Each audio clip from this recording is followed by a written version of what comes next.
All right. Here we go, back again on the other side of the coin. All right, welcome back to the other side of the coin, ladies and gentlemen. Hope you guys are all doing well. We're back again with another live stream, bringing you the latest in Chelsea news. Hope you all are doing well, man. Honestly, it's so hot here today in Sydney. It is scorching. It is absolutely scorching. We've got some interesting news to go through, and my Wi-Fi is acting very strange. Look, I'm trying to find a solution. I have, as you know, it's a new room. I've created a new room in my house, and the Wi-Fi is a bit of an issue here. We'll sort things out hopefully sometime, but it is what it is at the moment. We're going to have to live with it. Sometimes it's going to get better. Sometimes it's going to get bad. Hopefully it stays as stable as possible. But yeah, ladies and gentlemen, let me know how you guys are all doing wherever you guys are, and smash up the like button as soon as you've come through. If you're here for the first time, subscribe as well. Hit the bell notification to stay in touch with all my content. Manas is saying, Miz, which country you live in? I live in Australia, my man. Australia, Sydney. That's where I live. What happened with the quality? Man, I'm very far away from my Wi-Fi. Very far. Well, I mean, it's still within the same house. It's just the connection is not the greatest because I'm so far away from it. The extender's not really doing much of a difference either. So right now I'm actually on hotspot from my phone. So look, sometimes it's good, sometimes it's not that great, but we'll go from there. Hopefully the internet connection gets better. Okay, few things to talk about, ladies and gentlemen, few topics to talk about. First of all, Joao Felix criticism all over social media, all over Twitter, Chelsea Twitter. So I want to talk about that. There's few people is looking like our 3 out of 17 form. Yeah, sure, bro, you're right. I am looking like our 3 out of 17 form. We're going to talk about Joao Felix and the social media slander, the criticism he's been copying. I think it's an interesting topic to talk about. He's getting compared to Mason Mount. There's a lot of fans out there that's been waiting for this situation, and hoping that they can bring some of this slander and they can put Mason Mount's name in there in terms of how he's created X amount of assists and X amount of goals and whatnot. So we'll talk about that. That'll be interesting. We'll talk about Graham Potter mentioning 3-4-3, hinting that is the way forward for the time being, and also stating that Chelsea has done well. They've done well in the last game with the 3-4-3 formation. Attack looked better. The team balance looked better. So we're definitely going to talk about that. I think that is definitely something we should probably focus on in the next match against Dortmund. I feel like it gives us a lot more balance, the 3-4-3. So we'll talk about that. Obviously, Kovacic said yesterday, his quotes, that the 3-4-3 is something they worked on last week prior to the Leeds game, and they looked a lot comfortable. And lastly, we're going to talk about Ruben Loftus-Cheek, ladies and gentlemen, talking about how he wants to fight for the manager. He wants to fight for Graham Potter, and he thinks the team is fighting for Graham Potter. He stated that Graham Potter has, taken the brunt of the complaints from fans and the media and press conferences and whatnot. And Ruben Loftus-Cheek wants to repay the manager with some solid effort. And I personally felt like, the team actually put on a very good effort against Leeds. I know a lot of people don't think that, but I personally think the team has. Okay, let's start with Joao Felix, ladies and gentlemen. What's going on? Look, I have to admit, Joao Felix, as great as he has been, there's no doubt about that. Lots of people are having a go at his stats, 0 assist, 1 goal. He's featured now in a handful of games. Obviously, he was suspended for 3 matches off the back of his debut for Chelsea. lot of money paid to get his services from Atletico Madrid on a loan. Look, people that are throwing the stats, and I myself have stated in recent times, like the last game against Dortmund, Joao Felix really should have scored a hat-trick, if I'm being absolutely honest. And the last game against Leeds as well, there was a clear miss. A couple of games where he was off, but that was because the entire team was off. So, of course, we're going to talk about the assists. We're going to talk about the goals because it's important. A player like Joao Felix has been brought in to give us that impetus, he's been brought in to bring goals for us, bring goal contribution in terms of assist. However, having said that, he's still one of our best attackers, like especially against Leeds, and not just against Leeds, as I said, against Dortmund, against a few of the other matches as well. The way he's able to pick up the ball from middle of the field, deep in midfield, or whether it's in the half spaces, and then turn and take the defenders on and drive and find, really, really nice passes in the final third. You have to say, like, he's still a very, very important component for our attack. I don't think we should be even thinking about a lineup without Joao Felix. Now, there are certain fans in Chelsea football Twitter, already comparing what Mount has brought in, open play assist and goal contribution, this, that, the other, this season, last season, so on and so forth, or his first few games. And I feel like you're not watching the game. You're comparing stats, and I think it's very, very misguided to do things like that. You've really got to watch the game and see how much Joao Felix actually impacts our attack. You saw the game against Leeds. The combination, the chemistry between Joao Felix and Raheem Sterling, that could potentially be something exciting. So I'm a little bit perplexed. I'm a little bit confused as to where all of this slander, criticism of Joao Felix is coming through. Look, I have to admit, though, he's got to finish his chances. He must finish those chances. The one against Leeds, the post, I think he hit the post against Dortmund as well. And one he hit straight at the goalkeeper. He's got to put those chances away. But I feel like at the age of 22, the kind of skill set that he already has, it can only get better. And then I think the comparisons between him and Mason Mount somewhat misguided, man. I mean, Mace is a decent enough player, but I personally don't think he's at the caliber of, Joao Felix. But let me know what your thoughts are. Let's see what you guys are saying about this. Those fans are just butthurt their favorite son, Mount, isn't getting a sniff of the first 11. I mean, he's injured now, and he's suspended for the Dortmund game. Dominic Szoboszlai should be better option for number 10 than Joao Felix, both on the economic side of things. Szoboszlai is a very good player. I'm not even going to lie. But I think Joao Felix, personally for me, is probably a tad better in terms of far more artillery in his skill set. But this is, no disrespect to Dominic Szoboszlai. I think he's a fantastic player as well.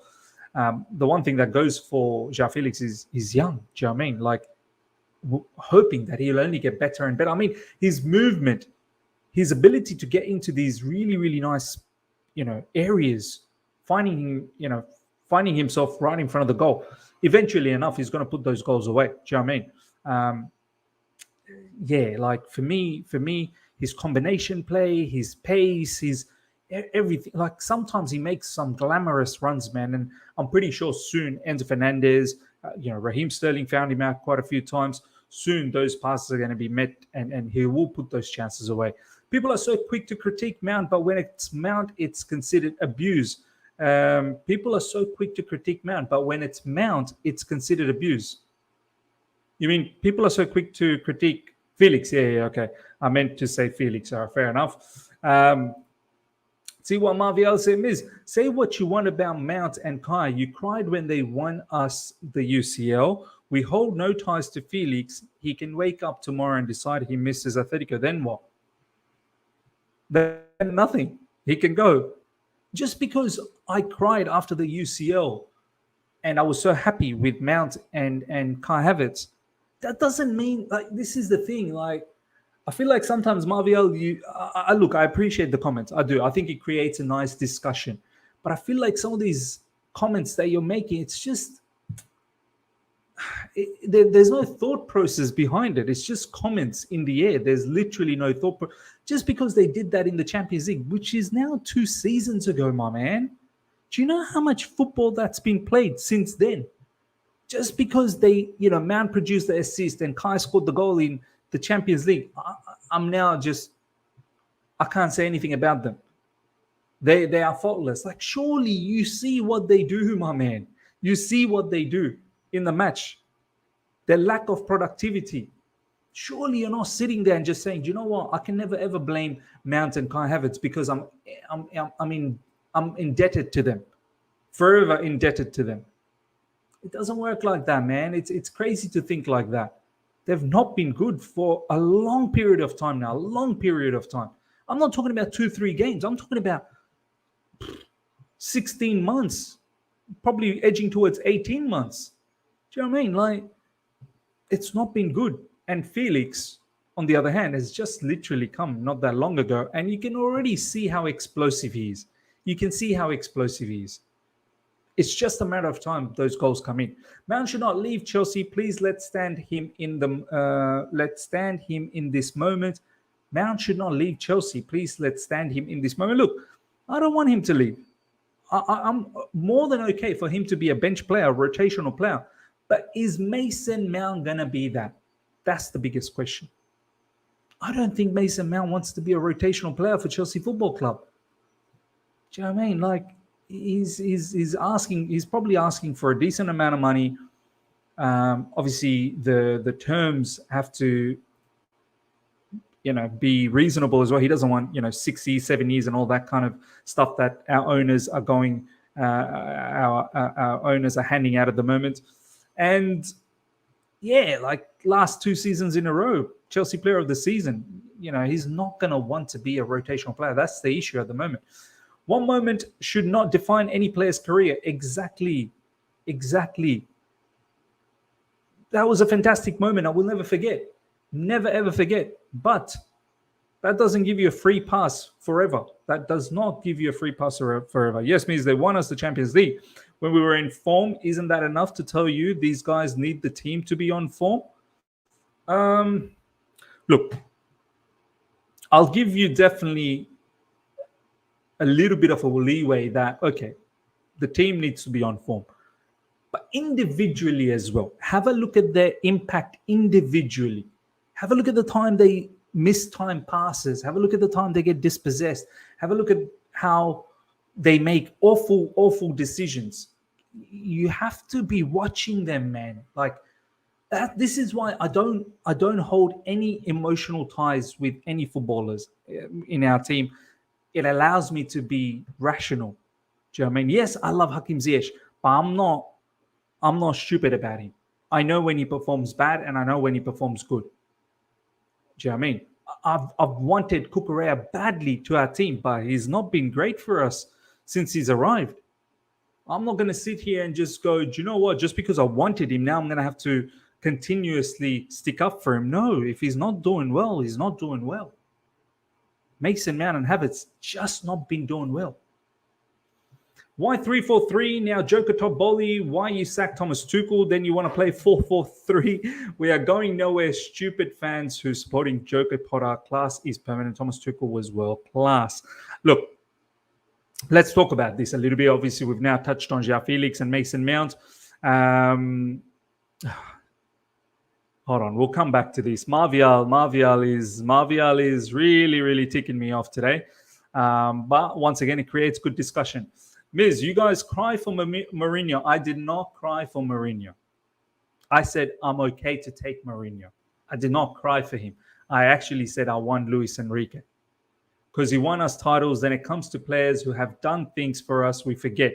Let's be real now, man. Look, I can't. Martial, are you... For a second, this is what I mean. Before you comment, are you actually thinking through? You're comparing Mourinho, who's won multiple titles, who's got record as a manager of creating so much success for Chelsea, with Havertz and Mount, who's not been good individually for so long. For so long. You're actually comparing Mourinho's first stint, his second stint. Sure, he collapsed every time the third season came around, but you're comparing Mourinho's legacy at Chelsea with Mount and Havertz.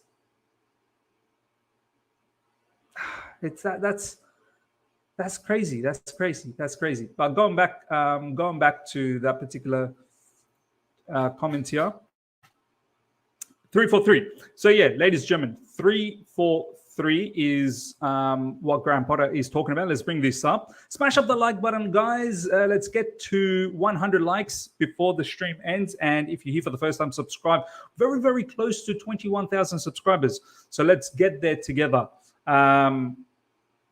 Okay, this is what Graham Potter had to say about three at the back. I thought we had a nice balance about us. We were better in terms of attacking, certainly of the first half, and that's something for us to improve. Look, I've been asking for three at the back for a little while now. I believe since the first leg Dortmund, I wanted us to play three at the back, and we didn't. But we still looked good with the four at the back against Dortmund. But I feel Graham Potter. The reason why I've asked for three at the back, I'll tell you what. One, most of our CBs are back, and for some reason, this playing unit that we have right now gets the better out of Chilwell and Reece James and the defense in a three at the back. And the attack seems to be operating a lot better when you have the wing backs of Reece James and Chilwell. And now we've got a double pivot, which includes Enzo. It's just bringing us a far better balance in three at the back. On top of that, Graham Potter used to predominantly use three at the back in Brighton. This is something he understands a lot. And his three at the back in Brighton was somewhat different. It wasn't like the traditional three at the back. He actually used genuine wingers in the wing back position.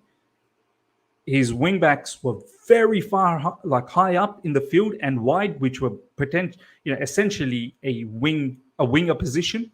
His CBs were high up the line and also wide, which allowed the pitch to be very, very stretched out, very much stretched out. Played the centre back as a sweeper.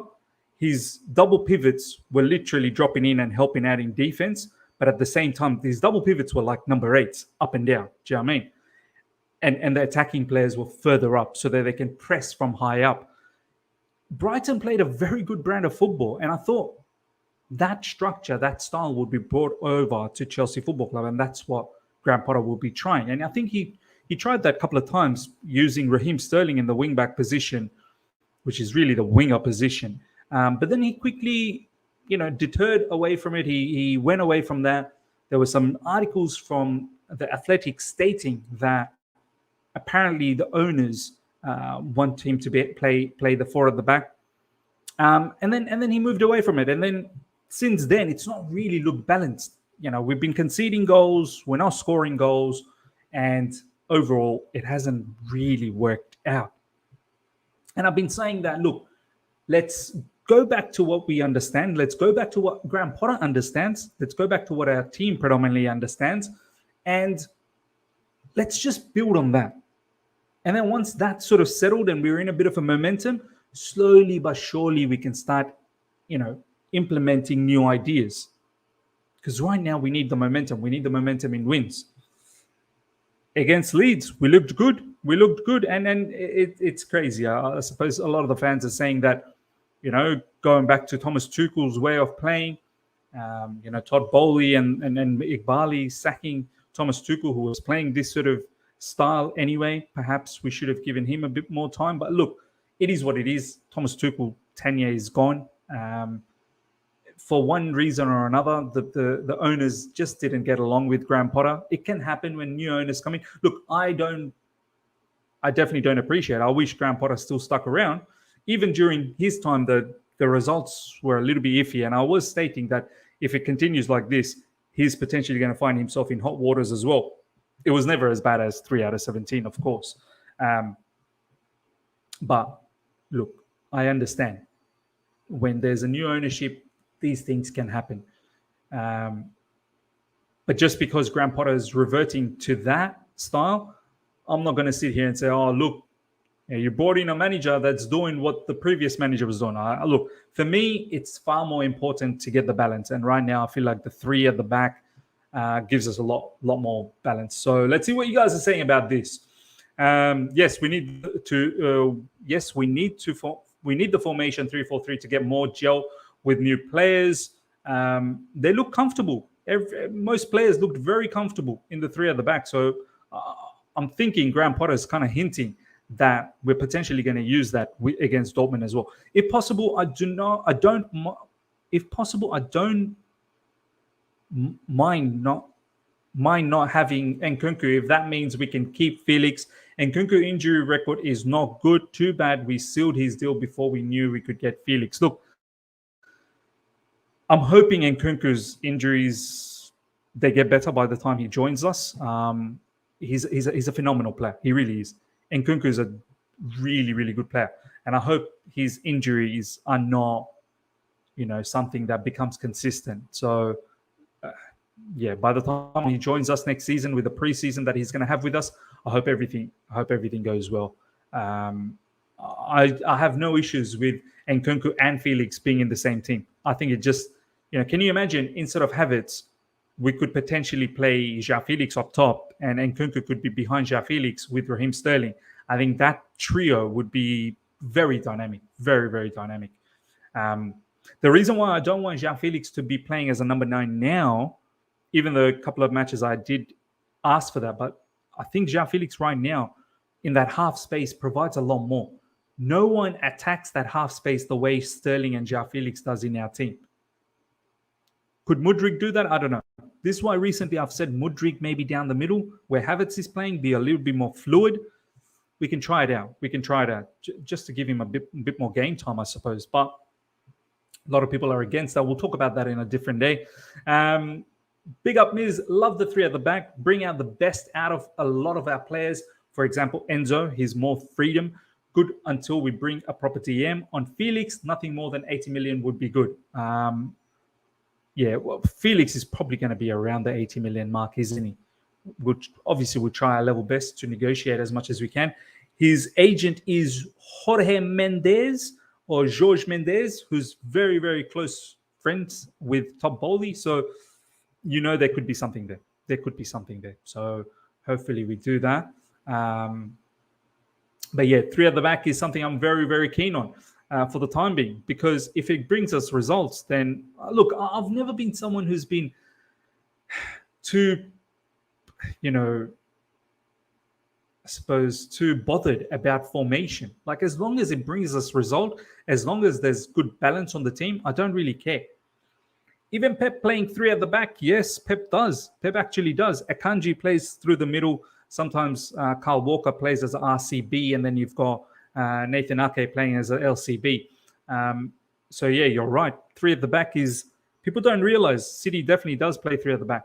You can attack with structure and defend the counters better. You just need the right players in every position and attack to finish chances. Agreed.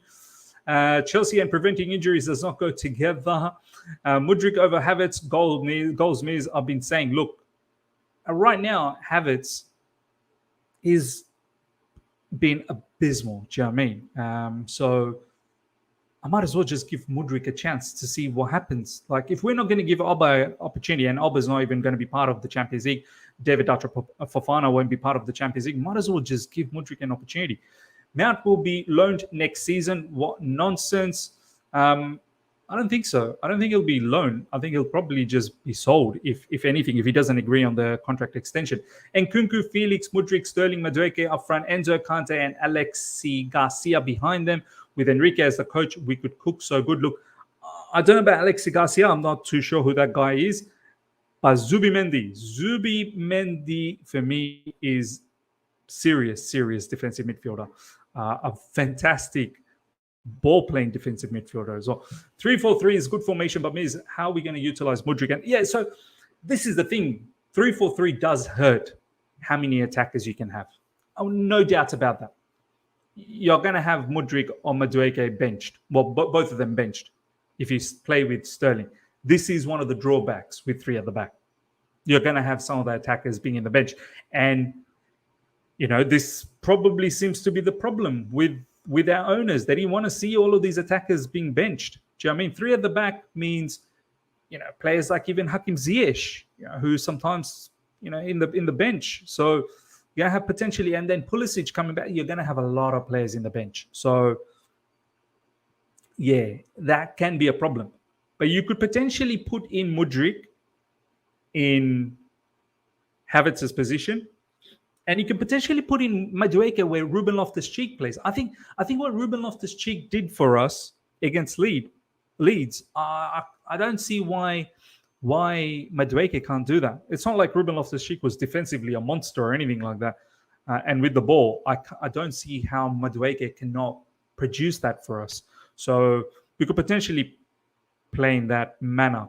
But Madueke would have to track back and will have to work hard if he wants to play in that wing-back spot. But I don't see why he can't play that. Alhambra, thank you so much for the super chat, my man. 3-4-3 is the way to go. Attack is in balance with no focal point. Need prolific number 9 to occupy defenders and DM. Before we use 4 at the back, we need Felix and then Kunku. Some fans allergic to strength in depth. Yeah, I mean, look, I am somewhat, and this is a video I'm going to do very, very soon. I am somewhat concerned about the lack of minutes Mudryk is getting. I think, look, we've spent a lot of money on Mudryk. It doesn't sit well with me that he's now being benched, and he needs the match fitness, the match sharpness. Do you know what I mean? I want to see how we can incorporate Mudryk into the team, and Mudryk's pace, and we've seen his passing ability at times. It's good. So we have to find a way to incorporate Mudryk somehow. We have to. I don't want to see him benched too many times. I really don't want to see him benched too many times. Okay. Last but not least, ladies and gentlemen, smash the like button. Let's get those likes up to well over 100 immediately. And if you're here for the first time, subscribe. We're so close to 21,000. I think only about 20 subscribers. So let's do that. Let's read this little quote from Ruben Loftus-Cheek. Ruben Loftus-Cheek talked about Graham Potter taking the brunt of the criticism for their bad form. We definitely owe it to the manager. He's obviously a fantastic manager. No one can argue against that after what he has done with Brighton and other things. It is up to us as well. We have massive respect for the manager, the way he's been sitting in front of the media with us in this poor form, and he has stuck up for us players. So we owe it to the manager to perform as best we can on the pitch and turn things around. Look, this is yet another player, ladies and gentlemen, going in for battle for Graham Potter, sticking up for Graham Potter, standing up for Graham Potter. Recently, we've seen Reece James, Thiago Silva, Cucurella, Koulibaly, and now Ruben Loftus-Cheek. Look, I don't know whether this is excellent PR or this is genuinely players actually caring. One thing I have to say, Graham Potter hasn't put any players under the bus. Is that something that these players probably appreciate through bad form? It could have been so easy for Graham Potter to throw some of these players under the bus, but he hasn't. Previous managers have done that. Maybe the players are fighting for him. Maybe the players, they want to turn things around for Graham Potter. It'll be interesting to see if we beat Dortmund, and I hope we do, and I feel like we will. I think some parts of the fan base, I'm still going to be cautious. I still want to see at least 6, 7, 8 games winning streak before I can start rethinking. But I think if he gets a victory against Dortmund, some parts of the fan base will stay a little bit more patient with Graham Potter, I mean, it'll be an important milestone, reaching to the quarterfinals of Champions League. I know we're all scarred. We're absolutely scarred. But Leeds win, Dortmund win, and then if we can go on a bit of a run, let's see. I'm that type of a fan. I'm happy to be proven wrong. Right now, I don't believe in Graham Potter. From what I've seen, I do not believe in him. But if he can somehow manage to show the other side of the coin, if he somehow managed to put on 6, 7, 8 games of winning streak, and over that period, the gameplay is getting better and better. His substitutions against Leeds was mad. His in-game management gets better. Players starts, developing and improving. I'm not going to be sitting here and just going, just because I said that, 6, 7 games ago that I'm Graham Potter out or I don't want him. We have to be able to change our opinions based on circumstance over a prolonged period of time. Do you know what I mean? We may, and this is how real life works. You may not like a particular person. Let's just say, for argument's sake, you don't like someone, but that someone has worked hard to build the relationship back with you. You're not going to sit there and just go, you know what, I didn't like you 6 months ago. I cannot like you. If they try their level best to change, we have to have a different opinion as well. That doesn't mean you're a flip-flop. That just means you're logical. You're not stubborn. That's how I look at it. So when I see these players coming up now, and previously I questioned it, like it looked like it was forced PR, but maybe it's not. Maybe it's not. Especially the way the players fought, in my opinion. I felt like the players really fought.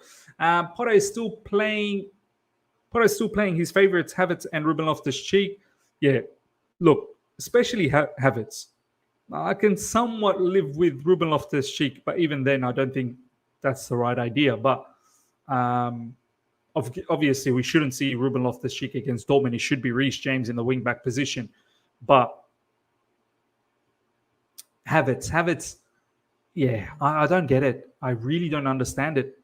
I mean, how much Graham Potter really must not rate Aubameyang. Really must not rate Aubameyang. And David Fofana seems to be someone who the immediate sort of feeling for David Fofana is that he probably will be loaned out. I mean, obviously not now, but maybe next season he might be loaned out.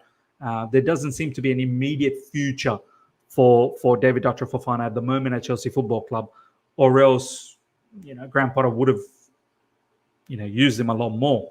But he fancies Havertz, and maybe he looks at David Fofana as someone who's still young. So, yeah, I think his subs against Leeds was about making players happy. Look, sometimes you're going to make players unhappy, like what he's done with Aubameyang. Maybe he needs to do that with more players. But I understand, maybe he's worried that the more players he does this with, the worse the dressing room may become. So maybe that's the case. I like Miz because he's logical. If Potter turns around, I will be the biggest Potter in merchant. Right now, I don't really rate Potter. Yeah, absolutely. I think we should all be open for that. If Potter goes on a 6, 7, 8 games winning streak, how foolish will I look saying Potter out? I'll look so foolish. If I genuinely see that those wins are not by luck or by chance, they've actually been engineered, I've got to think that, you know what, maybe there's something happening. And then when the next set of adversity comes, hope the adversity doesn't prolong. Hope the wins prolong and the adversities are shorter. Much like Man United. Man United got their backside whooped by Liverpool. 7-0. But if Man United fans actually go Erik ten Hag out off the back of that, that looks so silly, because Erik ten Hag has actually done a tremendous job at Man United. Tremendous job. They should really look at that as a blip, off day. That result, no one saw it coming. I predicted a Man United win. I had no idea that Liverpool could do it, but maybe Man United just was a bit too, complacent, was a bit too overconfident. And maybe that's a humbling that they needed. But it will be interesting to see how Man United comes back from this in the next game. So with Graham Potter as well, hopefully he goes on a nice big winning streak. And then if there is an adversity, it's short. Not more than 1 or 2 games losses. It's got to be able to turn. This is the thing with Chelsea Football Club. You've got to be able to turn bad form around quick. It cannot go for months and months. It really cannot go for that long, because once it does go for months and months and months, you're probably not the right guy for it. Alhambra, thank you so much for the super chat again. I'm starting to think that the players really want Graham Potter to stay. I kind of agree, man. They played for him versus Leeds and no infighting, but I need 14, 16 wins to bring me back. 14 to 16 wins, 14 out of 16 wins. Look, for me, if I can see at least 7 to 8 wins in a row, I think that might be something to look into. Still think he should 100%. Still think he should 100%. He should go if we go out to Dortmund. Yeah, look, if we get eliminated by Dortmund, I think he needs to leave. I think he needs to leave. If we get knocked out by Dortmund at home in front of our home crowd at Stamford Bridge, he does need to go. I will have to be Graham Potter out again. Again. I mean, this is what the owner said. You know, he's got 2 matches to turn things around, and but I get the feeling we're going to get the victory. I just get the feeling we're going to get the victory. Because United had a decent first half. They just completely refused to fight after the 3rd goal. Fair enough. We'll take a couple of more comments before we wrap things up. Ladies and gentlemen, only 16 more likes to 100 likes. Let's get there immediately. Hope you guys are enjoying this. Smash the like button. If you're here for the first time, subscribe. We're very, very close to 21,000 subscribers. I can see Potter surviving at most 1 more season and no contract extension to Mount, Ruben Loftus-Cheek, and Gallagher. Ruben Loftus-Cheek will have to leave. Gallagher, I think we should look to sell. And Mount, I don't mind him staying, but it's really up to him. It's really up to him whether he wants to be a rotational player. What if we win 1-0 tomorrow but go out on penalties? Is that enough to save Potter? Ooh. Spanner in the mix from Michelle. Look, I don't think so. I think that should still that would mean he should go out. 1-0 victory. You got to win. 1-0 victory goes to penalties. We got to win. If we don't win, I'm sorry. Let's give another manager an opportunity, because why? Why should we persevere? And a lot of people will say, Miz, it doesn't make sense. After we get eliminated from the Champions League, what's there to play? You might as well keep Graham Potter. We'll see. Maybe the owners, that's how they're thinking. Maybe the owners, that's how they will think. But I don't think that's the right way to think. Do you know what I mean? I really don't think that's the right way to think. But looking at some of the options that our owners have, if they do get rid of Graham Potter, Thomas Frank, I'm almost at a position where I'm thinking, do you know what? If it is Thomas Frank, you might as well just keep Graham Potter. If it isn't Luis Enrique, if it isn't, someone elite, what's the point? What's the point? We have to win. We won't get Champions League next season, so enjoy it as long as we can. We've got a solid team, man. This season, the Champions League, really, it's up for grabs. Really, it's up for grabs. Got a good team. If we can put a decent run on, why not? Why not? Ladies and gentlemen, hope you guys have enjoyed this. Smash up the like button. If you're here for the first time, subscribe, hit the bell notification to stay in touch with all my content. I shall see you guys later on tonight, sometime between 7 to 8 p.m. UK, dropping the latest in Chelsea news. So do look out for that. Until then, everyone, take care. See ya. Catch you soon.